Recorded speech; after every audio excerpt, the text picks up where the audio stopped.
What's up guys, welcome to another week's episode of GetPsyched, where we look at all things mental health and psychology. Don't forget to subscribe to our channel too to ensure that you get weekly reminders of every time we upload content.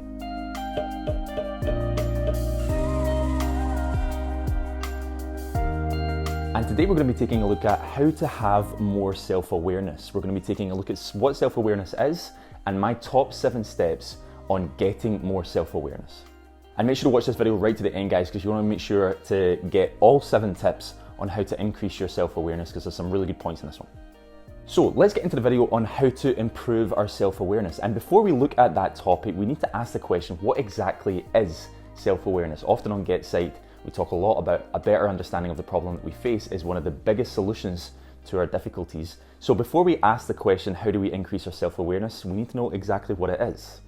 Well, basically, it's kind of straightforward when you break it down. It's fundamentally an awareness of yourself. It's an awareness of like your personality or your characteristics, or maybe how you interact with other people, how you function in separate situations.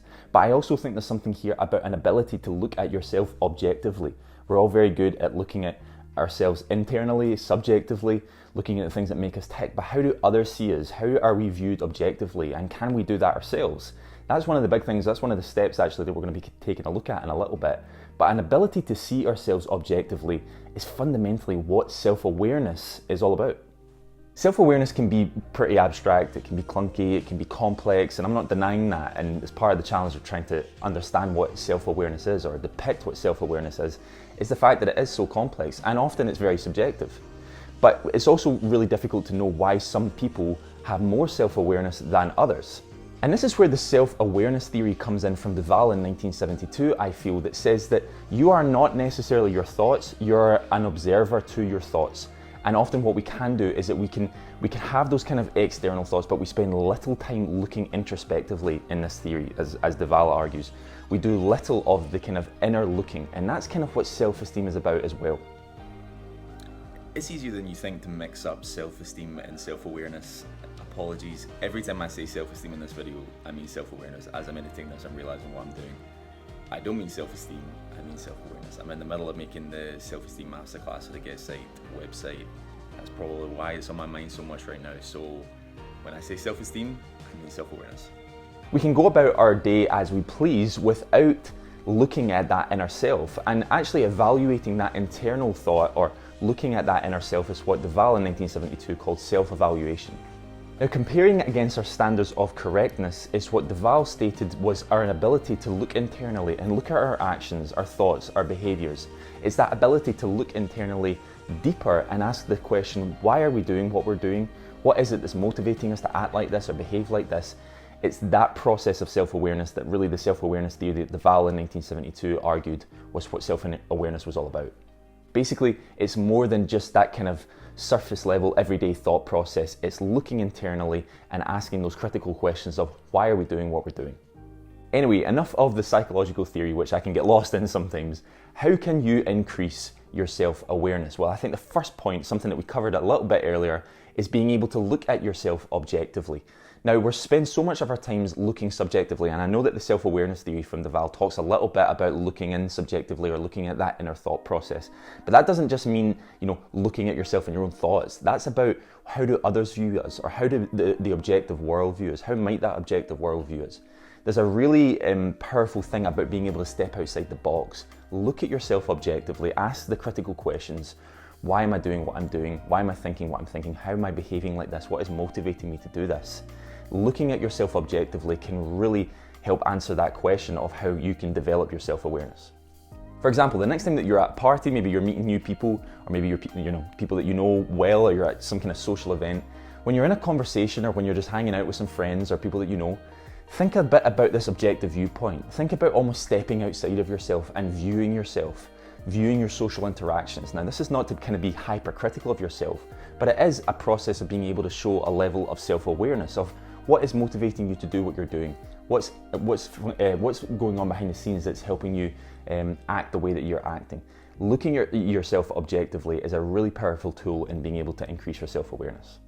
The next of my 7 points is journaling. And actually, more recently in GetPsyched, you might have heard a couple of points in recent videos that I talk about journaling. Something I'm doing a lot with clients. It's something I actually do myself often. And I'm seeing massive benefits as a result. And I think when we journal as well, there's a process of being able to be more self-aware. As we journal what's maybe been going on in our week or the past month or how we've been feeling, we engage more with our thought process. We do actually look at ourselves more objectively. We're not in the moment thinking subjectively and reacting to those kind of emotional triggers. Journaling allows us to look more objectively at ourselves, to look at the way that we function in social situations and by ourselves. So maybe journaling is something that you could utilize as one of my key 7 steps to increase your self-awareness. Maybe do that once a week or once every couple of weeks, and just have a little think about how the past few weeks have been for you. What have been some of the key points in your week? What's some of the low points been in your week? How have you acted? What have you done that you've been happy about? What have you done that you've not been so happy about?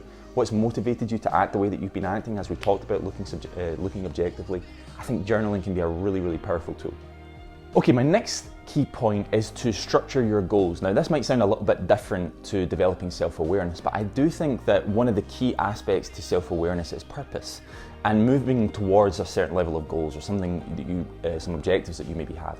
Being able to structure your goals effectively, looking at what you want long-term and how you're going to do that short-term is one of the really important ways in being able to develop a level of self-awareness, I feel. There's something very powerful, and there's a real sign of self-awareness in somebody who knows what they want and how they're going to get it. So I think structuring your goals really gives you that level of confidence to feel that you are more self-aware, that you are able to have a long-term goal and be able to implement short-term goals in order to execute on those long-term goals. So structuring your goals, I think, is a key step to developing self-awareness. My next key point is to know your weaknesses and your strengths. Now, this is another big point when we're coming to the thought of increasing our self-awareness. We're often very good, I think, as society at knowing our weaknesses. Not everybody is that. Some people know their strengths too much. If you're anything like me, often I can focus too much on my weaknesses. Recently, I've been writing a number of different reports for university, and a lot of that is about client process and how I work as a therapist with my client. And I can focus so much on my weaknesses because it's just been part of who I am for so long. You can show a hyper sense of critical awareness to what you're not good at, and instead you don't really show much awareness of what you're good at. And I'm sure many can resonate with that in everyday life. We have to know our weaknesses, of course. We have to show a level of reflection, and we're going to come to that in a second, on our weaknesses, but we also need to know what we're good at. And if we can spend some time, maybe when we talked about journaling earlier, you can maybe talk about some of those weaknesses and some of those strengths, what's been going on in the past 2 weeks and how those weaknesses and strengths have come into the fold. That can really help increase our levels of self-awareness. For example, maybe one of your strengths is you're a really good communicator, but one of your weaknesses is you really struggle to meet new people. Now, those can clash a little bit, but you can show a level of self-awareness by recognizing those things and going about doing something about them. So actually allowing ourselves to recognize our weaknesses and recognize our strengths is a really key step forward in being able to increase our self-awareness. Okay, my next key point on increasing your self-awareness is to be more reflective. And I actually think this point kind of encompasses a couple of other ones that I've talked about, particularly being aware of your weaknesses and your strengths. But being self-reflective is a process that few of us really execute well. And if you're doing a psychology doctorate or a psychology course or a therapy course, you're going to know that self-reflection is a massive part of your work and your studies. And self-reflection really does help in understanding our own process. It helps us to unpack a little bit of our own self-awareness. And to kind of give you a little bit of self-disclosure from me, that process of self-reflection in my therapy work has been really powerful for me because I've been aware more of my desire to be seen as a good therapist. Often I'll try and maybe push clients too much for change, or I'll try and unpack issues that maybe clients don't want to talk about right now. Sometimes I can try and push for that because I want to be seen as a good therapist, and often that's down to the fact that sometimes I feel really insecure in my work. Now, for me, I'm not bigging myself up, but that's a good realization. That's a good process of self-awareness that I'm developing there. And it's off the back of being self-reflective. Now, you don't necessarily have to be a therapy trainee or a psychology trainee in order to do that. You can do that in any interaction, maybe in your marriage or in your relationship with family members or friends. Show a level of self-reflection in order to understand your own process and how you interact with other people and how those relationships function because of you. And as a result, you can show a better self-awareness. You can understand your role in many of these processes. So being self-reflective is a really, really key point. My second to last key point on increasing your self-awareness is to utilize some mindfulness practices. Now, when often I talk about mindfulness or meditative practices, It's not really complex. It's not something that is kind of overwhelming and you need years and years of training at. Fundamentally, the process of breathing slowly, allowing those deep breaths to come, allowing your mind to empty as much as possible, and being present in the here and now for 10 to 15 minutes a day can be considered mindfulness and can be really, really effective. And it can also be really effective for increasing our self-awareness or improving our self-awareness. And often when people ask me, how do I get more self-awareness? I get asked that often in GetPsyched and through clients at times. Mindfulness practices can be one of the key initial practical steps that we can utilize to develop that level of self-awareness. What it's doing, often in everyday life, we're so focused on the future or we're so worried about the past, we don't spend enough time in the present. We don't spend enough time actually with ourselves, allowing our thoughts to empty. And if we can do that, if we can utilize some consistent practice with that through mindfulness practices, we're going to develop a level of self-awareness. So if you're wanting a quick hit practical tip on developing your self-awareness, 10 to 15 minutes of mindfulness practice could be exactly what you need.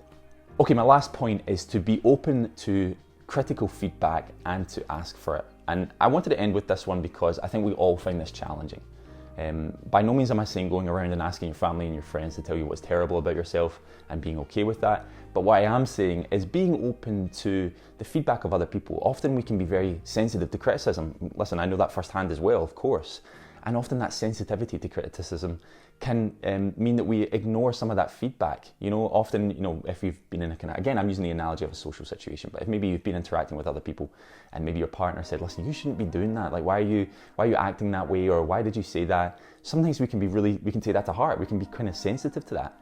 Somebody that shows a high level of self-awareness is able to take that feedback on and apply it. And I'm not saying change who you are, but what I am saying is being able to take a level of critical feedback and applying it to our lives is somebody that shows a high level of self-awareness, and doing it can increase our self-awareness.